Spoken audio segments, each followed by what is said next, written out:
सलमान खान मुर्दाबाद मुर्दाबाद मुर्दाबाद, आलिया भट्ट मुर्दाबाद मुर्दाबाद मुर्दाबाद, करण जौहर मुर्दाबाद मुर्दाबाद मुर्दाबाद, सुशांत भैया अमर है अमर है अमर है। ओखिया के तारा ये कोई सितारा रहे बिहार के शान, जनम हले रेली हलस। ओखिया के तारा ये कोई सितारा रहे बिहार के शान, जनम हले रेली हल।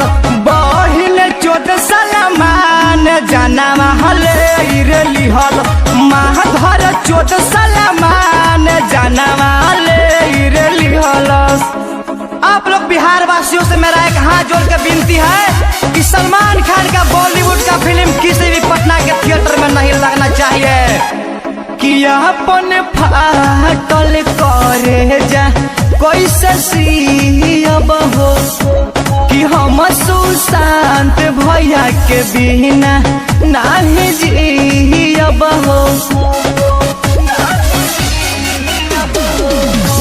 कि अपन फाटल करे जा कैसे सीब हो, कि अपन सुशांत भैया के बिना कैसे जीब हो। पटना से नाम रहे जानत जहान रहे, पूरा न भइले यार महान, जनम हले रेली हलस।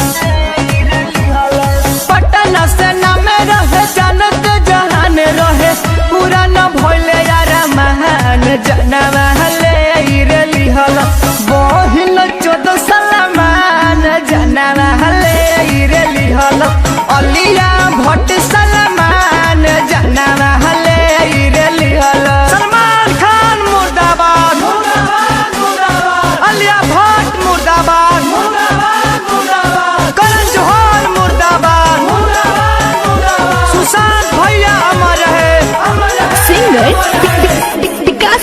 चक सुननी जाबा खबर दिलावा को के गइल, कि गिरे लागल नैन से लोरावा दादाई का भइल।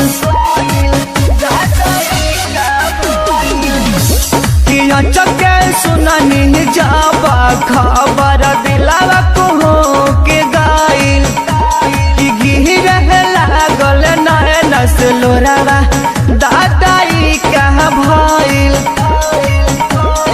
गायक विकास गोप सूरज देहाती सही न पपियन के आन, जनम हले रेली हलस।